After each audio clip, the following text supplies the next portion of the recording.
पवन सुत हनुमान की जय, उमापति महादेव की जय, सभी संतों की जय, सभी भगवानन की जय हो।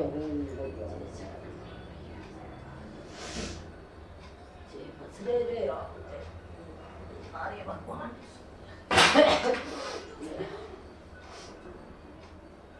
फूल लगा रखो तो मन है ना गाजर को हुआ है ऐसा लगेगा फूल लगा खूब गाजर को हुआ पहले बर्फी को है जो खड़वाए जो हो बजरंग बली बाबा परमेश्वरा तेरे शरण में पड़ा। हाँ अब सुग्रीव और राम की मित्रता हो गई है। अब बाली को मारने के लिए भगवान प्रयत्न कर रहे हैं। सुग्रीव के सुंदर ढंग से कहे हुए इस वचन को सुनकर महातेजस्वी श्री राम ने उन्हें विश्वास दिलाने के लिए धनुष हाथ में लिया। दूसरों को मान देने वाले श्री रघुनाथ जी ने वह भयंकर धनुष और एक बाण लेकर धनुष की टंकार से संपूर्ण दिशाओं को गुंजाते हुए उस बाण को साल वृक्ष की ओर छोड़ दिया। उन बलवान वीर शिरोमणि के द्वारा छोड़ा गया वह सुवर्ण भूषित बाण उन सातों साल वृक्षों को एक ही साथ बांधकर पर्वत तथा पृथ्वी के सातों तलों को छेदता हुआ पाताल में चला गया। इस प्रकार एक ही मुहूर्त में उन सबका भेदन करके वह महान वेगशाली बाण पुनः वहां से निकलकर उनके तर्कस में ही प्रविष्ट हो गया। श्री राम के बाण के वेग से उन सातों साल वृक्षों को विदीर्ण हुआ देख वानर शिरोमणि सुग्रीव को बड़ा विस्मय हुआ। सुग्रीव ने कह रहा कि भाई बाली बहुत बलवान है, वो एक बाण से सारे पत्तों को छेद देता है, तो मैं कैसे मानूं कि आप उसको मार सकते हो। तो भगवान ने ये करके दिखाया। साथ ही उन्हें मन ही मन बड़ी प्रसन्नता हुई। सुग्रीव ने हाथ जोड़कर धरती पर माथा टेक दिया और श्री रघुनाथ जी को साष्टांग प्रणाम किया। हैं? बाली बड़ा जब तुम आएंगे तो पूछे जवाब। प्रणाम के लिए झुकते समय उनके कंठ आदि भूषण लटकते हुए दिखाई देते थे। श्री राम के उस महान कर्म से अत्यंत प्रसन्न हो उन्होंने सामने खड़े हुए संपूर्ण अस्त्र वेदताओं में श्रेष्ठ धर्मज्ञ सूरवीर श्री रामचंद्र जी से इस प्रकार कहा। पुरुष प्रवर भगवान, आप तो अपने बाणों से सम्रांगण में इंद्र सहित संपूर्ण देवताओं का वध भी करने में समर्थ हैं, फिर बाली को मारना आपके लिए कौन बड़ी बात है। काकुस्थ, जिन्होंने 7 बड़े बड़े साल वृक्ष पर्वत और पृथ्वी को भी एक ही बाण से विदीर्ण कर डाला, उन्हीं आपके समक्ष युद्ध के मुहाने पर कौन ठहर सकता है। महेंद्र और वरुण के समान पराक्रमी आपको सुहृदय के रूप में पाकर आज मेरा सारा शोक दूर हो गया। आज मुझे बड़ी प्रसन्नता हुई है। कपुष्ट कुलभूषण, मैं हाथ जोड़ता हूँ, आप आज ही मेरा प्रिय करने के लिए इस बाली का, जो भाई के रूप में मेरा शत्रु है, वध कर डालिए। सुग्रीव श्री रामचंद्र जी को लक्ष्मण के समान प्रिय हो गए थे। उनकी बात सुनकर महाप्राज्ञ श्री राम ने अपने उस प्रिय सुहृदय को हृदय से लगा लिया और इस प्रकार उत्तर दिया। सुग्रीव, हम लोग शीघ्र ही इस स्थान से किष्किंधा को चलते हैं। तुम आगे जाओ और जाकर व्यर्थ ही भाई कहलाने वाले बाली को युद्ध के लिए ललकारो। तदंतर वे सब लोग बाली की राजधानी किष्किंधापुरी में गए और वहां गहन वन के भीतर वृक्षों के आड़ में अपने को छिपकर खड़े हुए। सुग्रीव ने लंगोट से अपनी कमर खूब कस ली और बाली को बुलाने के लिए भयंकर गर्जना की। वेग पूर्वक किए हुए उस सिंहनाद से मानो वे आकाश को फाड़े डालते थे। भाई का सिंहनाद सुनकर महाबली बाली को बड़ा क्रोध हुआ। वह अमरस में भरकर अस्ताचल से नीचे जाने वाले सूर्य के समान बड़े वेग से घर से निकला। फिर तो बाली और सुग्रीव में बड़ा भयंकर युद्ध छिड़ गया, मानो आकाश में बुध और मंगल, इन दोनों ग्रहों में घोर संग्राम हो रहा हो।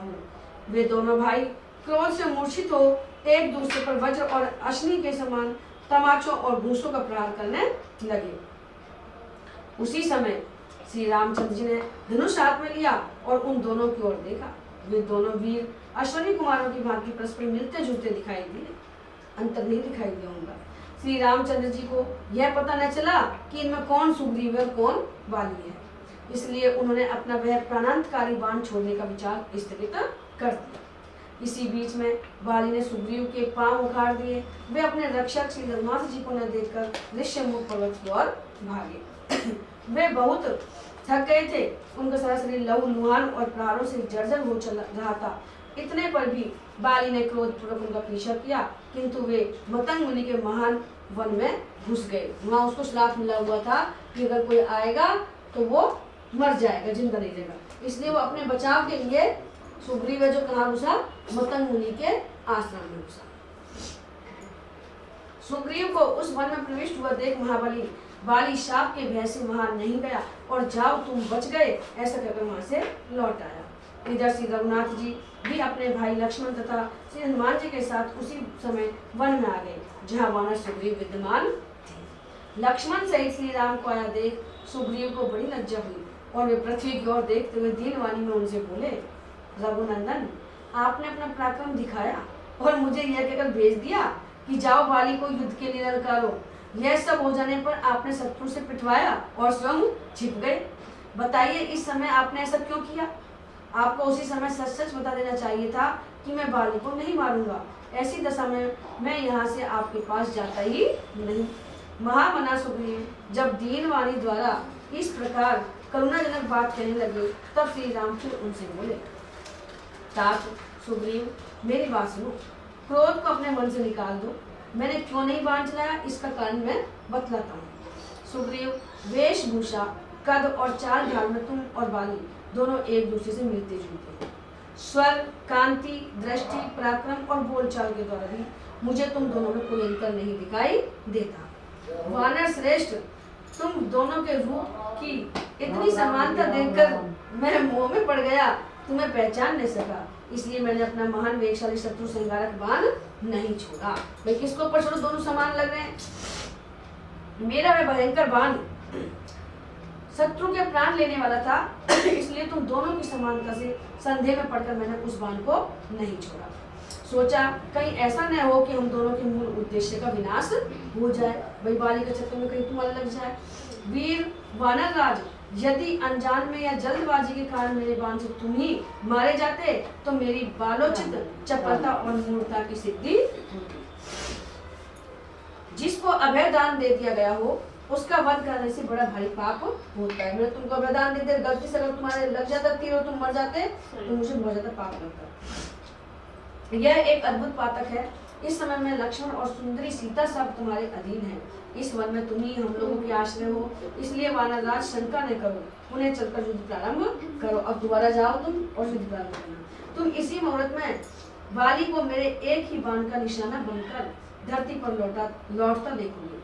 वानरेश्वर, अपनी पहचान के लिए तुम कोई चिन्ह धारण कर लो। जाओ तो सही, लेकिन कोई चिन्ह धारण कर लो जिससे द्वंद्व युद्ध में प्रवृत्त होने पर मैं तुम्हें पहचान सकूं। सुग्रीव से ऐसा कहकर श्री रामचंद्र जी लक्ष्मण से बोले, लक्ष्मण, यह उत्तम लक्षणों से युक्त गज पुष्पी लता फूल रही है, इसे उखाड़कर तुम महामना सुग्रीव के गले में पहना दो।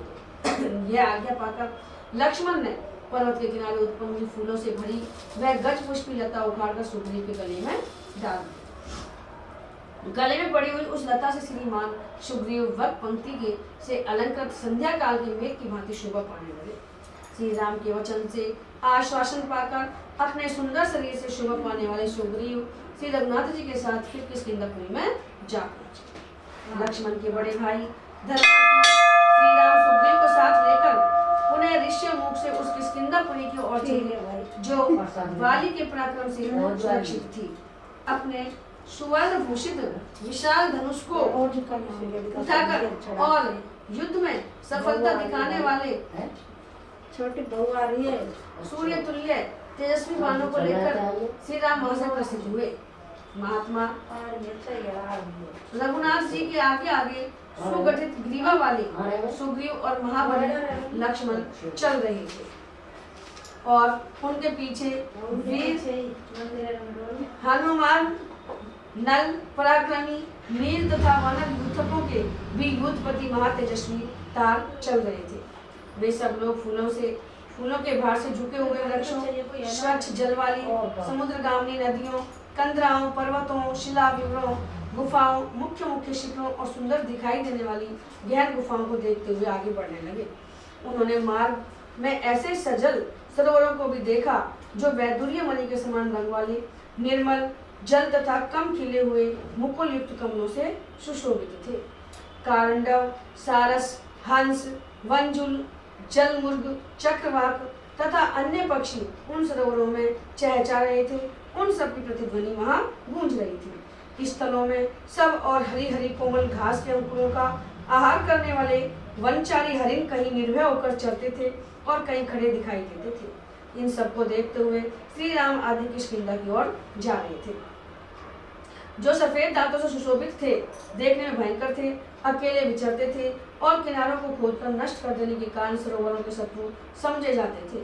ऐसे दो दांत वाले मद जंगली हाथी चलते फिरते पर्वतों के समान जाते दिखाई देते थे। उन्होंने अपने दांतों से पर्वत के तट प्रांत को विदीर्ण कर दिया था। कहीं हाथी जैसे विशालकाय वानर दृष्टिगोचर होते थे, जो धरती की धूल से नहा उठे थे। इनके सिवा उस वन में और भी बहुत से जंगली जीव, जंतु तथा आकाशचारी पक्षी विचरते देखे जाते थे। इन सब को देखते हुए श्री राम आदि सब लोग सुग्रीव के वशवर्ती होती हुई गति से आगे बढ़ने लगे। उन यात्रा करने वाले लोगों में वहां रघुकुल नंदन श्री राम ने वृक्ष समूह से सघन वन को देखकर सुग्रीव से पूछा, वानरराज, आकाश में मेघ की भांति जो यह वृक्षों का समूह प्रकाशित हो रहा है, क्या है? यह इतना विस्तृत है कि मेघों की घटा के समान छा रहा है। इसके किनारे किनारे केले के वृक्ष लगे हुए हैं, जिनसे वह सारा वृक्ष खिल गया है। आज आज की सखे, यह कौन सा वन है? कल यह मैं जानना चाहता हूँ। तो अगली हो गए हर साल। इसके लिए मुझे कागज की कुछ नहीं कर रहे हर बार रोक लिया हुआ पिछली बार इसके लिए सब सटाई करें तो मेरे मन में बड़ा कौतूहल है। मैं चाहता हूँ कि तुम्हारे द्वारा मेरे इस कौतूहल का निवारण हो। महात्मा रघुनाथ जी की यह बात सुनकर सुग्रीव ने चलते चलते ही उस विशाल वन के विषय में बताना आरंभ किया। रघुनंदन, यह एक विस्तृत आश्रम है जो सबके श्रम का निवारण करने वाला है। यह उद्यानों और उपवनों से युक्त है। यहाँ स्वादिष्ट फल मूल और जल सुलभ होते हैं। इस आश्रम में सप्तजन नाम से प्रसिद्ध 7 मुनि रहते थे जो कठोर व्रत का पालन में तत्पर थे।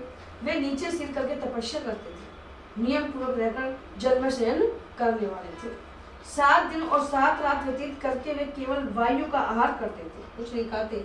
अब वायु तो अपन लिंगा जिंदा रहने के लिए चाहिए, तथा एक स्थान पर निश्चल भाव से रहते थे। इस प्रकार 700 वर्षों तक तपस्या करके वे सशरीर स्वर्ग लोक को चले गए। को 7 साल वीर के स्थान पर रहे। हर भाई एक मोह लगे 7 दिन साल रात दिन रात मोह लगे हटे ही ना तक मैं तो भाई मंदिर होगा पर अरे तब विशाल मंदिर है। मैं तो भाई जाके बढ़ जाऊँ उसको और भाग जाऊँ। ये बहुत अच्छी बात है। उन्हीं के प्रभाव से सघन वृक्षों की 4 दीवारी से घिरा हुआ यह आश्रम इंद्र सहित संपूर्ण देवताओं और असुरों के लिए भी अत्यंत दुर्दर्श बना हुआ है। पक्षी तथा दूसरे वनचर जीव इसे दूर से ही त्याग देते हैं। जो मोहवश इसके भीतर प्रवेश करते हैं फिर कभी नहीं लौटते हैं। रघुनंदन, यहाँ मधुर अक्षर वाली वाणी के साथ साथ आभूषणों की झनकारें भी सुनी जाती हैं। वाद्य और गीत की मधुर ध्वनि भी कानों में पड़ती है और दिव्य सुगंध का भी अनुभव होता है। यहाँ वृक्ष ने ना वहाँ उन्होंने तपस्या की थी संतों ने, 7 संतों ने। यहाँ आवानियाँ आदित्यविद अग्नियाँ भी प्रज्वलित होती हैं। यह कबूतर के अंगों की भांति दूसरा रंग वाला घना धूम उड़ता दिखाई देता है जो वृक्षों की शिखाओं को आवेष्टित सा कर रहा है। जिनके शिखाओं पर होम धूम छा रहे हैं वे ये वृक्ष मेघ समूह से आच्छादित हुए नीलम के पर्वतों की भांति प्रकाशित हो रहे हैं। धर्मात्मा रघुनंदन, आप मन को एकाग्र करके दोनों हाथ जोड़कर भाई लक्ष्मण के साथ उन मुनियों के उद्देश्य से प्रणाम कीजिए। श्री राम जो उन पवित्र अंतःकरण वाले ऋषियों को प्रणाम करते हैं उनके शरीर में किंचन मात्र भी अशुभ नहीं रह जाता। तब भाई लक्ष्मण सहित श्री राम ने हाथ जोड़कर उन महात्मा ऋषियों के उद्देश्य से प्रणाम किया। धर्मात्मा श्री राम, उनके छोटे भाई लक्ष्मण, सुग्रीव तथा अन्य सभी वानर उन ऋषियों को प्रणाम करके प्रसन्नचित्त हो आगे बढ़े। उस सप्त जन आश्रम से दूर तक का मार्ग तय कर लेने के पश्चात उन सब ने वाली द्वारा सुरक्षित किष्किंधापुरी को देखा। तदंतर श्री राम के छोटे भाई लक्ष्मण, श्री राम तथा वानर जिनका उग्र तेज उदित हुआ था, हाथों में अस्त्र शस्त्र लेकर इंद्र कुमार बाली के पराक्रम से पालित किष्किंधापुरी में शत्रुवध के निमित्त उन्हें आ पहुंचे। वे सब लोग शीघ्रतापूर्वक बाली की किष्किंधापुरी में पहुंचकर एक गहन वन में वृक्षों की ओट में अपने आप को छिपाकर खड़े हो गए। वन के प्रेमी विशाल ग्रीवा वाली सुग्रीव ने उस वन में चारों ओर दृष्टि दौड़ाई और अपने मन में अत्यंत क्रोध का संचय किया। तदंतर अपने सहायकों से घिरे हुए उन्होंने अपने सिंहनाद से आकाश को फाड़ते हुए घोर गर्जना की और बाली को युद्ध के लिए ललकारा। उस समय सुग्रीव वायु के वेग के साथ गरजते हुए महामेघ के समान जान पड़ते थे। अपनी अंग कांति और प्रताप के द्वारा प्रातः काल के सूर्य की भांति प्रकाशित होते थे। उनकी चाल दर्प भरे सिंह के समान प्रतीत होती थी। कार्य कुशल श्री रामचंद्र जी की और देखकर सुग्रीव ने कहा, भगवान, वाली की यह किष्किंधापुरी तपाए हुए स्वर्ण के द्वारा निर्मित नगर द्वार से सुशोभित है। इसमें सब और वानरों का जाल सा बिछा हुआ है तथा यह ध्वजों और यंत्रों से संपन्न है। हम सब लोग इस पुरी में आ पहुंचे हैं। वीर, आपने पहले वाली वध के लिए जो प्रतिज्ञा की थी उसे अब शीघ्र सफल कीजिए। ठीक उसी तरह जैसे आया हुआ अनुकूल समय लता को फल फूल से संपन्न कर देता है। सुग्रीव के ऐसा कहने पर शत्रुसूदन धर्मात्मा से रघुनाथ जी ने फिर अपनी पूर्वोक्त बात को दोहराते हुए सुग्रीव से कहा, वीर, अब तो इस गज पुष्पी लता के द्वारा तुमने अपनी पहचान के लिए चिन्ह धारण कर ही लिया है। लक्ष्मण ने इसे उखाड़ कर तुम्हारे कंठ में पहना ही दिया है। तुम कंठ में धारण की हुई इस लता के द्वारा बड़ी शोभा पा रहे हो। जिस प्रकार सूर्यमंडल आकाश में नक्षत्रमाला से घिरकर सुशोभित होता है, उसी प्रकार इस कंठ लंबनी लता से सुशोभित होने वाले तुम्हारे तुम्हारी उस सूर्य की तुलना हो सकती है। वानर राज, आज मैं बाली से उत्पन्न हुए तुम्हारे भय और वैर दोनों को युद्ध स्थल में एक ही बार बाण छोड़कर मिटा दूंगा। सुग्रीव, तुम मुझे अपने उस भ्राता रूपी शत्रु को दिखा तो दो। फिर बाली मारा जाकर वन के भीतर धूल को लौटता दिखाई देगा, धूल में लौटता दिखाई देगा। यदि मेरी दृष्टि में पड़ जाने पर भी वह जीवित लौट जाए तो तुम मुझे दोषी समझना और तत्काल जी भरकर मेरी निंदा करना। तुम्हारी आंखों के सामने मैंने अपने एक ही बाण से 7 साल के वृक्ष विदीर्ण किए थे। मेरे उसी बल से आज सम्रांगण में एक बाण से ही तुम बाली को मारा गया समझो। बहुत समय से संकट झेलते रहने पर भी मैं कभी झूठ नहीं बोलता हूँ। मेरे मन में धर्म का लोभ है, इसलिए किसी तरह मैं झूठ तो बोलूंगा ही नहीं, साथ ही अपनी प्रतिज्ञा को भी अवश्य सफल करूंगा। अतः तुम भय और घबराहट को अपने हृदय से निकाल दो। जैसे इंद्र वर्षा करके उगे हुए धान के खेत को फल से संपन्न करते हैं, उसी तरह मैं भी बाण का प्रयोग करके बाली के वध द्वारा तुम्हारा मनोरथ पूर्ण करूंगा। इसलिए सुग्रीव, तुम सुवर्ण मालाधारी वाली को बुलाने के लिए इस समय ऐसी गर्जना करो जिससे तुम्हारा सामना करने के लिए वह वानर नगर से बाहर निकल आए। वह अनेक युद्धों में विजय पाकर विजय श्री से सुशोभित हुआ, सब पर विजय पाने की इच्छा रखता है और उसने कभी तुमसे हार नहीं खाई है। इसके अलावा युद्ध से उसका बड़ा प्रेम है, अतः बाली कहीं भी आसक्त न होकर नगर के बाहर अवश्य निकलेगा, क्योंकि अपने पराक्रम को जानने वाले वीर पुरुष विशेषतः स्त्रियों के सामने युद्ध के लिए शत्रुओं के तिरस्कारपूर्ण शब्द सुनकर कदापि सहन नहीं करते हैं। श्री रामचंद्र जी की यह बात सुनकर सुवर्ण के समान पिंगल वर्ण वाले सुग्रीव ने आकाश को विदीर्ण सा करते हुए कठोर स्वर में बड़ी भयंकर गर्जना की। उस सिंहनाद से भयभीत हो बड़े बड़े बैल शक्तिहीन हो राजा के दोष से पर पुरुषों द्वारा पकड़ी जाने वाली कुलांगनाओं के समान व्याकुल चित्त हो सब और भाग चले। मृग युद्ध स्थल में अस्त्र शस्त्रों को चोट खाकर भागे हुए घोड़ों के समान तीव्र गति से भागने लगे और पक्षी जिनके पुण्य नष्ट हो गए हैं ऐसे ग्रहों के समान आकाश से पृथ्वी पर गिरने लगे।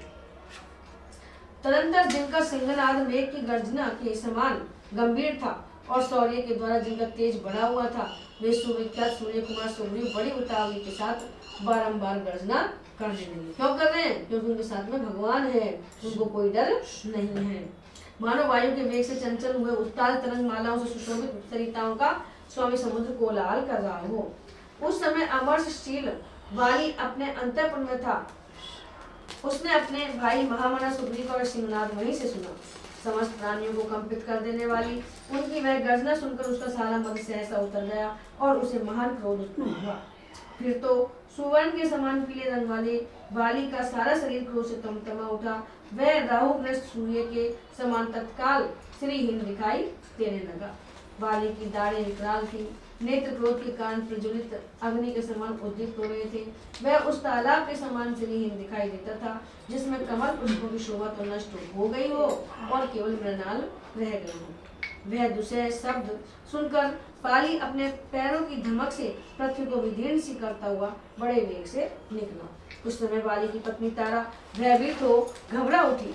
उसने बाली को अपनी दोनों भुजाओं में भर लिया और स्नेह से सौहार्द का परिचय देते हुए उस परिणाम में हित करने वाली यह बात कही।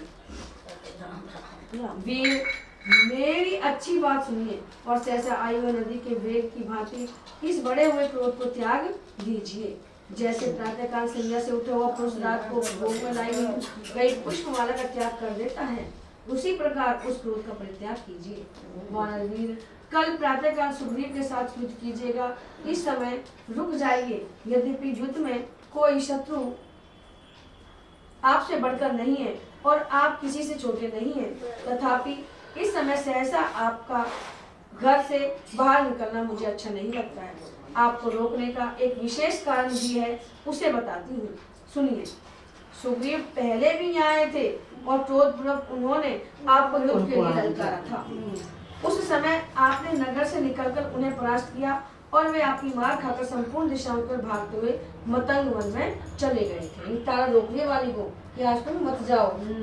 सुग्रीव है जो ललकार रहा तो राम भगवान उनके साथ में, लेकिन तारा उनको तारा तो सुग्रीव की पत्नी थी ना। हाँ ना बाकी बात सुग्रीव की थी। सुग्रीव छोटे भाई ने राखी, बड़ा ने राखी में। इस प्रकार आपके द्वारा पराजित और विशेष पीड़ित होने पर भी वे पुनः यहाँ आकर आपको युद्ध के लिए ललकार रहे हैं। उनका यह पुनरागमन मेरे मन में शंका से उत्पन्न कर रहा है। इस समय ग्रस्त हुए सुग्रीव का दर्प और उद्योग जैसा दिखाई देता है तथा उनकी गर्जना में जो उत्तेजना जान पड़ रही है इसका कोई छोटा मोटा कारण नहीं होना चाहिए। यदि कोई ना कोई इनके साथ बड़ा आदमी है साथ जब ललकार रहे वो आपको। मैं समझती हूँ सुग्रीव किसी प्रबल सहायक के बिना अब की बार यहाँ नहीं आए हैं। किसी सबल सहायक को साथ लेकर ही आए हैं जिसके बल पर ये इस तरह गरज रहे हैं। वानर सुग्रीव स्वभाव से ही कार्य कुशल और बुद्धिमान है। राम राम भर्तरी जी। वे किसी ऐसे पुरुष के साथ मैत्री नहीं करेंगे जिसके बल और पराक्रम को अच्छी तरह परख लेंगे। वीर, मैंने पहले ही कुमार अंगद के मुंह से ये बात सुन ली है, इसलिए आज मैं आपके हित की बात बताती हूँ। एक दिन कुमार अंगद वन में गए थे। वहाँ गुप्तचर ने उन्हें एक समाचार बताया जो उन्होंने यहाँ आकर मुझसे भी कहा था। वह समाचार इस प्रकार है। अयोध्या नरेश के 2 शूर वीर पुत्र जिन्हें युद्ध में जीतना अत्यंत कठिन है, जिनका जन्म इक्ष्वाकु कुल में हुआ है तथा जो श्री राम और लक्ष्मण के नाम से प्रसिद्ध हैं, यहाँ वन में आए हुए हैं। ताराकड़ी के अंगद ने मुझे बता दिया। ये दोनों दुर्जय वीर सुग्रीव का प्रिय करने के लिए उनके पास पहुंच गए हैं। उन दोनों में से जो आपके भाई के युद्ध कर्म में सहायक बताए गए हैं वे श्री राम शत्रु सेना का संहार करने वाले तथा प्रलय काल में प्रज्वलित हुई अग्नि के समान तेजस्वी हैं। वे साधु पुरुषों के आश्रयदाता कल्प वृक्ष हैं और संकट में पड़े हुए प्राणियों के लिए सबसे बड़ा सहारा है।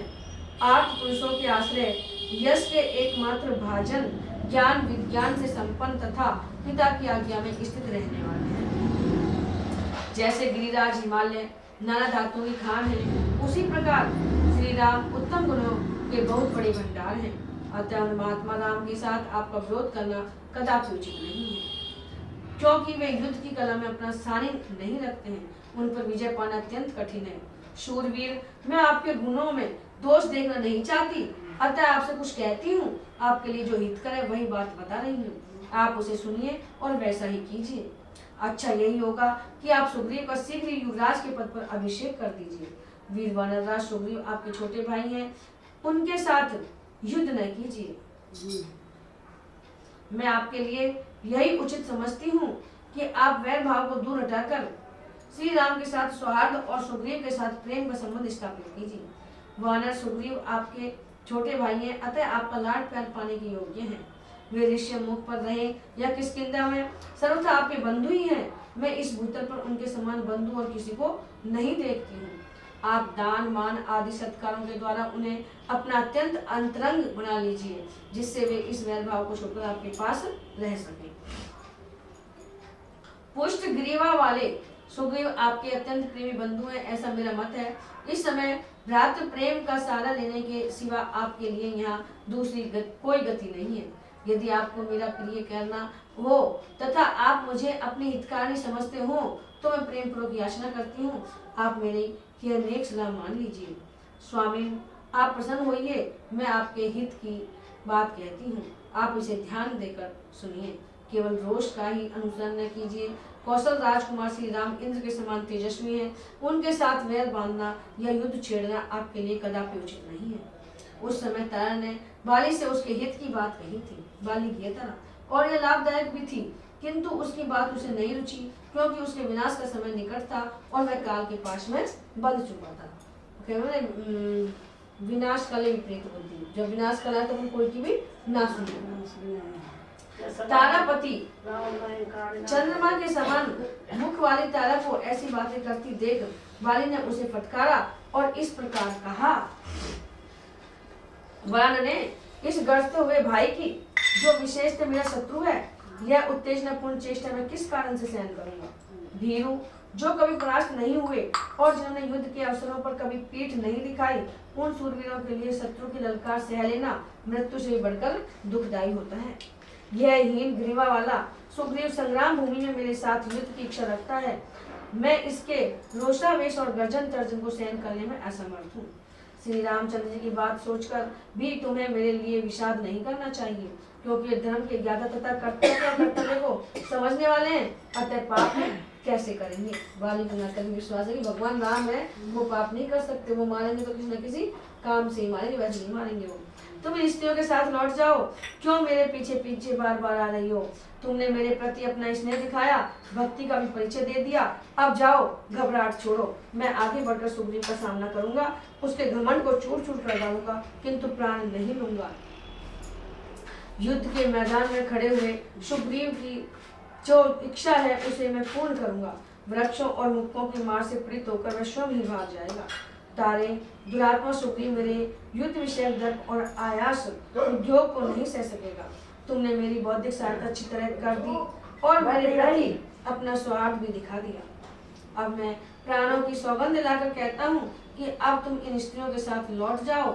अब अधिक कहने की आवश्यकता नहीं है, मैं युद्ध में अपने उस भाई को जीत कर लौट आऊंगा। यह सुनकर अत्यंत उदार स्वभाव वाली तारा ने बाली का आलिंगन करके मंद सुर में रोते रोते उसकी परिक्रमा की। वह पति की विजय चाहती थी और उसे मंत्र का भी ज्ञान था, इसलिए उसने बाली की मंगल कामना से स्वस्ति वाचन किया और शोक से मोहित हो वह अन्य स्त्रियों के साथ अंतपुर को चली गई। स्त्रियों सहित तारा ने अपने महल में चले जाने पर बाली क्रोध से भरे हुए महान सर्प की भांति लंबी सांस खींचता हुआ नगर से बाहर निकला। तारा महल में आ गई और बाली युद्ध के लिए चल दिया। महान रोष से युक्त और अत्यंत वेगशाली बाली लंबी सांस छोड़कर शत्रु को देखने की इच्छा से चारों ओर अपनी दृष्टि दौड़ाने लगा। इतने में श्रीमान बाली ने सुवर्ण के समान पिंगल वर्ण वाले सुग्रीव को देखा, जो लंगोट बांधकर युद्ध के लिए डटकर खड़े थे और प्रज्वलित अग्नि के समान प्रकाशित हो रहे थे। सुग्रीव को खड़ा देख महाबाहु बाली अत्यंत कुपित हो उठा। उसने अपना लंगोट भी दृढ़ता के साथ बांध लिया। लंगोट को मजबूती के साथ कसकर पराक्रमी बाली प्रहार का अवसर देखता हुआ मुक्का तान कर सुग्रीव की ओर चला। सुग्रीव भी सुवर्ण मालाधारी बाली के उद्देश्य से बंधा हुआ मुक्का ताने बड़े आवेश के साथ उसकी ओर बढ़े। युद्ध कला के पंडित महावेगशाली सुग्रीव को अपनी ओर आते देख बाली की आंखें क्रोध से लाल हो गई और वह इस प्रकार बोला, सुग्रीव देख ले, यह बड़ा भारी मुक्का खूब कसकर बंधा हुआ है। इसमें सारी अंगुलियां सुनियंत्रित रूप से परस्पर सटी हुई हैं। मेरे द्वारा वेगपूर्वक चलाया हुआ यह मुक्का तेरे प्राण लेकर ही जाएगा। बाली के ऐसा कहने पर सुग्रीव क्रोध पूर्वक उसे बोले, मेरा यह मुक्का भी तेरे प्राण लेने के लिए तेरे मस्तक पर गिरे है, मैं भी कमराऊंगा। इतने ही में बाली ने वेगपूर्वक आक्रमण करके सुग्रीव पर मुक्के का प्रहार किया। उस चोट से घायल एवं कुपित हुए सुग्रीव झरनों से युक्त पर्वत की भांति मुंह से रक्त वमन करने लगे। तत्पश्चात सुग्रीव ने भी निशंक होकर बलपूर्वक एक साल वृक्ष को उखाड़ लिया और उसे बाली के शरीर पर दे मारा, मानो इंद्र ने किसी विशाल पर्वत पर वज्र का प्रहार किया हो। उस वृक्ष की चोट से बाली के शरीर में घाव हो गया। उस आघात से विवल हुआ बाली व्यापारियों के समूह के चढ़ने से भारी भार के द्वारा दबकर समुद्र में डगमगाती हुई नौका के समान कांपने लगा। उन दोनों भाइयों का बल और पराक्रम भयंकर था। दोनों के ही वेग गरुड़ के समान थे। वे दोनों भयंकर रूप धारण करके बड़े जोर से जूझ रहे थे और पूर्णिमा के आकाश में चंद्रमा और सूर्य के समान दिखाई देते थे। वे शत्रुसूदन वीर अपने विपक्षी को मार डालने की इच्छा से एक दूसरे की दुर्बलता ढूंढ रहे थे, परंतु उस युद्ध में बल विक्रम संपन्न वाली बढ़ने लगा और पराक्रमी सूर्यपुत्र सुग्रीव की शक्ति क्षीण होने लगी। बाली ने सुग्रीव का घमंड चूर्ण कर दिया, उनका पराक्रम मंद पड़ने लगा। तब बाली के प्रति अमर्ष में भरे हुए सुग्रीव ने श्री रामचंद्र जी को अपनी अवस्था का लक्ष्य कराया। रामचंद्र जी की तरफ जागा कि मेरा काई रो तुम वो पिटवा रहा। इसके बाद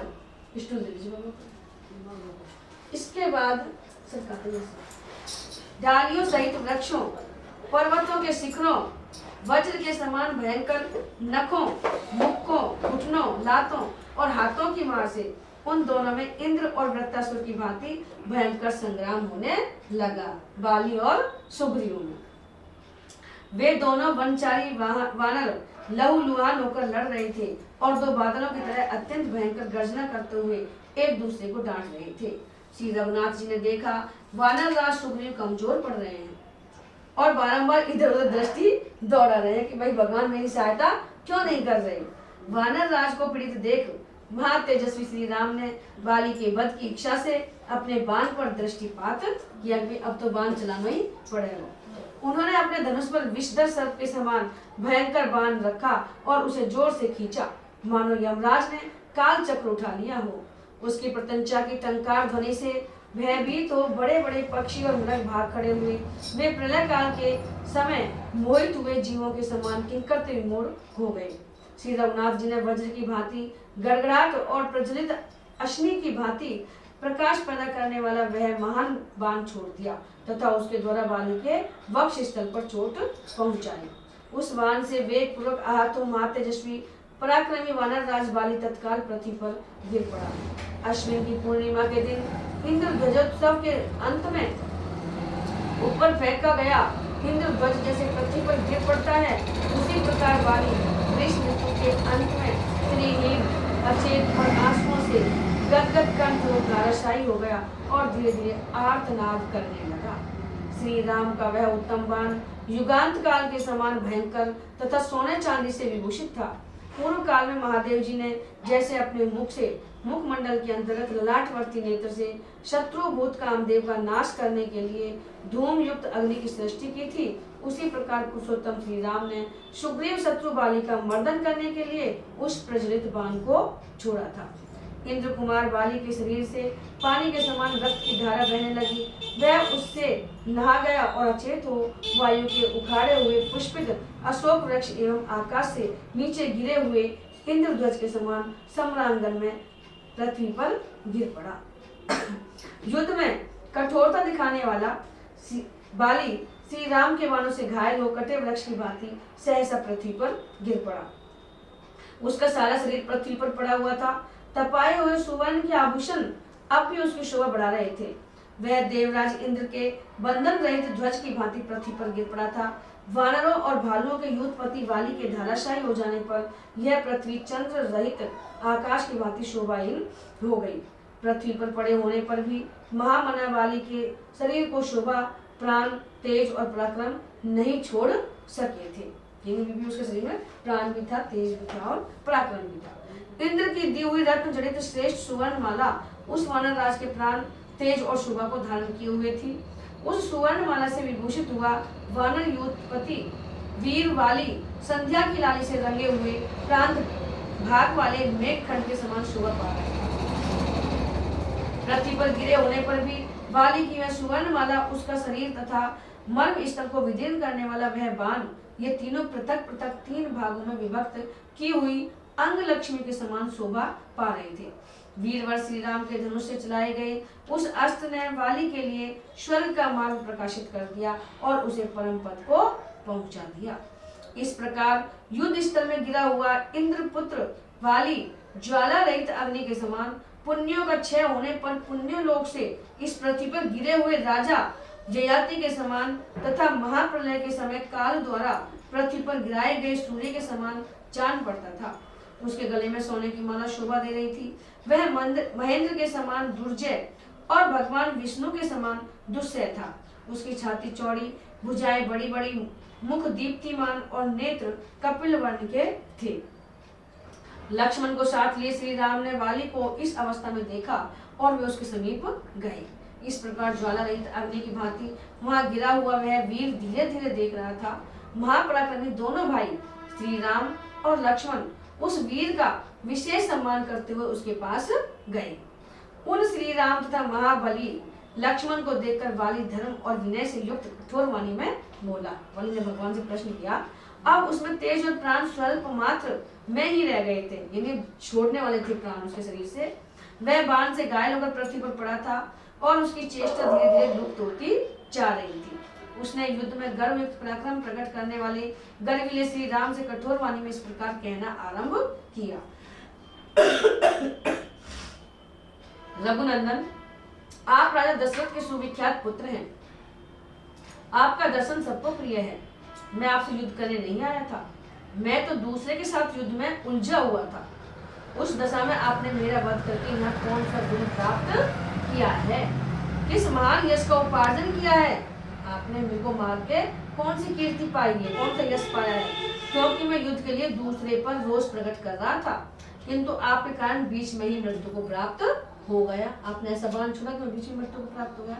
इस भूतल पर सब प्राणी आपके यश का वर्णन करते हुए कहते हैं, श्री रामचंद्र जी कुलीन, सत्वगुण संपन्न, तेजस्वी, उत्तम व्रत का आचरण करने वाले, करुणा का अनुभव करने वाले, प्रजा के हितैषी, दयालु, महान उत्साही, समयोचित कार्य एवं सदाचार के ज्ञाता और दूर दृढ़ प्रतिज्ञा है। राजन, इंद्रिय निग्रह, मन का संयम, क्षमा, धर्म, धैर्य, सत्य, पराक्रम तथा अपराधियों को दंड देना ये राजा के गुण हैं। मैं आप में इन सभी सद्गुणों का विश्वास करके आपके उत्तम कुल को याद कर तारा के मना करने पर भी सुग्रीव के साथ लड़ने आ गया। जब तक मैंने आपको नहीं देखा था तब तक मेरे मन में यही विचार उठता था कि दूसरे के साथ रोष पूर्वक जूझते हुए मुझको आप असावधान अवस्था में अपने बाण से बेधना उचित नहीं समझेंगे। भाई जब मैं तुमसे लड़ी ना रहा हूं, मेरी तुम्हारी लड़ाई हो रही है, तो ये बीच में कैसे आएंगी जब तक कोई आएंगे नहीं। तो यहाँ मैं बता रहा हूँ, परंतु आज मुझे मालूम हुआ कि आपकी बुद्धि मारी गई है, आप धर्मध्वजी हैं। राम ने बताई। हाँ, नहीं ये वो कह रहा है बाली राम जी से, स्पष्टवादी है बाली, वो बता रहा है दिखावे के लिए धर्म का चोला पहने हुए हैं, वास्तव में अधर्मी हैं। आपका आचार व्यवहार पापपूर्ण है, आप घास फूस से ढके हुए कूप के समान धोखा देने वाले हैं। लेकिन जब राम जी को बताएंगे ना क्या मारो है, तब जाके वापस समझ आएंगे। आपने साधु पुरुषों का सब वेश धारण कर रखा है, परंतु है पापी। राख से ढकी हुई आग के समान आपका असली रूप साधु वेश में छिप गया है।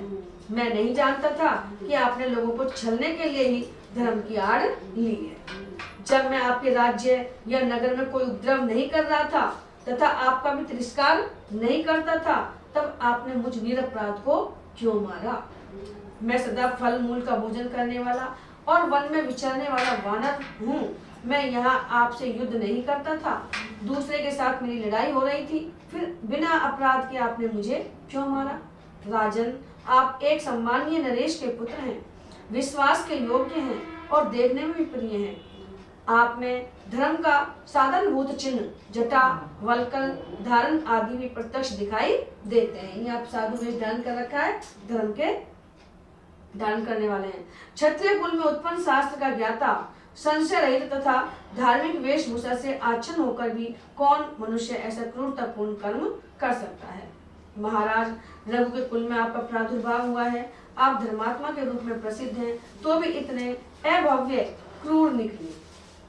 यदि यही आपका असली रूप है तो फिर किस लिए ऊपर से भाव्य, विनीत एवं दयालु साधु पुरुष का रूप धारण करके चारों ओर दौड़ते फिरते हैं? बाहर से तो आपने साधु वेश धारण कर रखा है और मेरे साथ आपने ऐसा काम किया है। राजन, साम, दान, क्षमा, धर्म, सत्य, धृति, पराक्रम और अपराधियों को दंड देना ये भूपालों के गुण है, ये राजाओं के गुण हैं।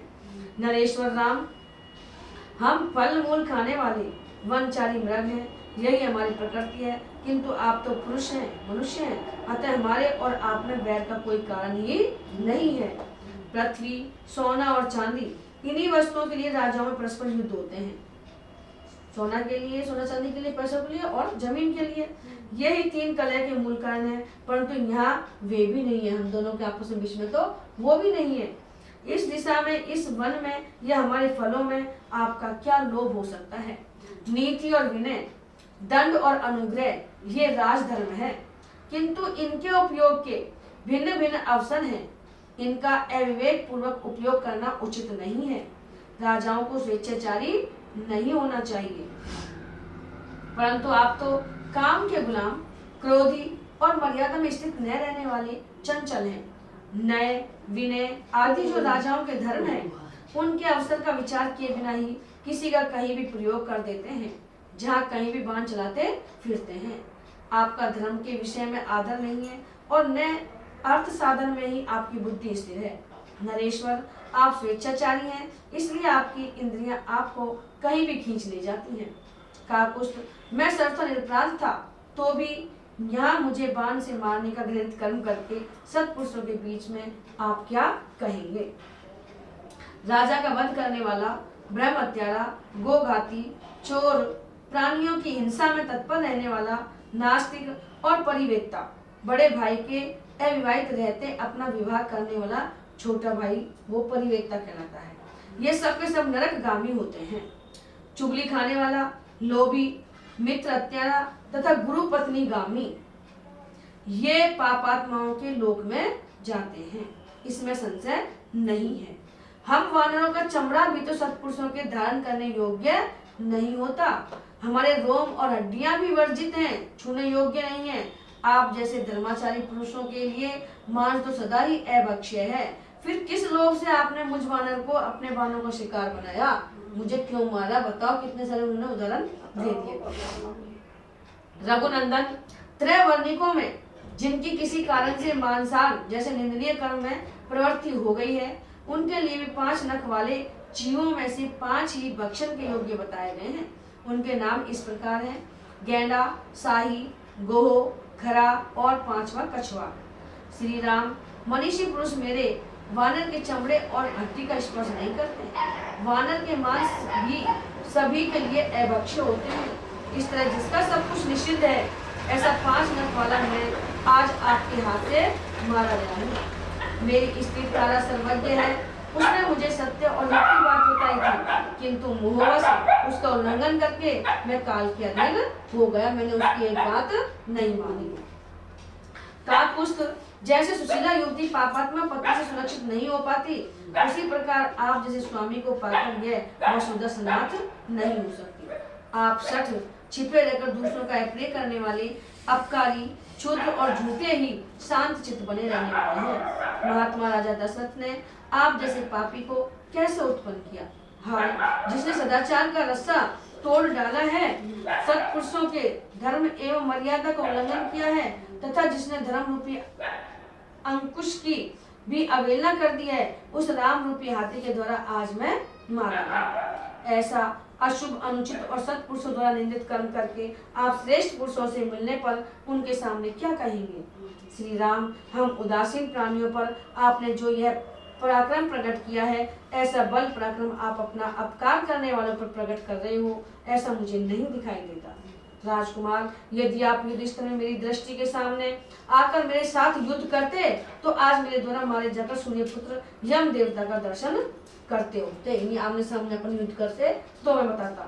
जैसे किसी सोए हुए पुरुष को सांप आकर डस ले और वह मर जाए, उसी प्रकार रणभूमि में मुझ दुर्जय वीर को आपने छिपकर मारा है तथा ऐसा करके आप पाप के भागी हुए हैं।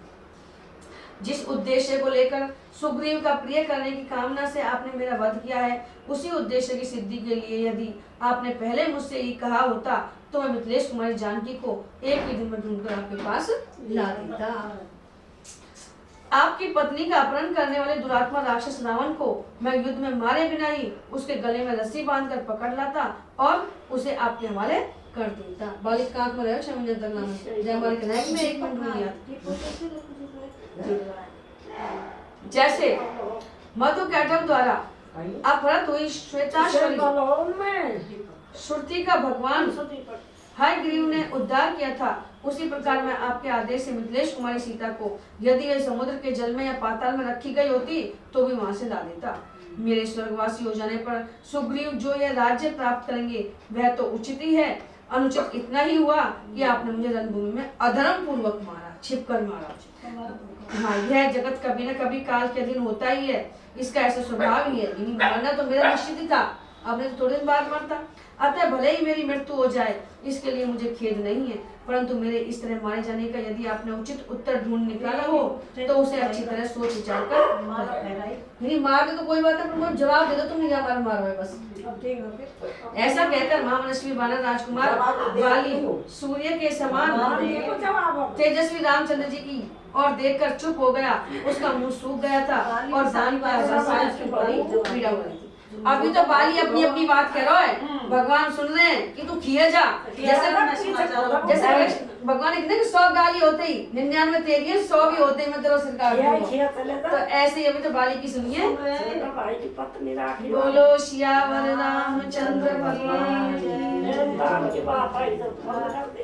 तो अब कल पढ़ेंगे, फिर तुम रुकोगी ना हमारे? नहीं, मैं तो पढ़ भी लूंगी। अभी तो पढ़ेंगे, मैं बहुत मतलब डिटेल से जाता है हमारे।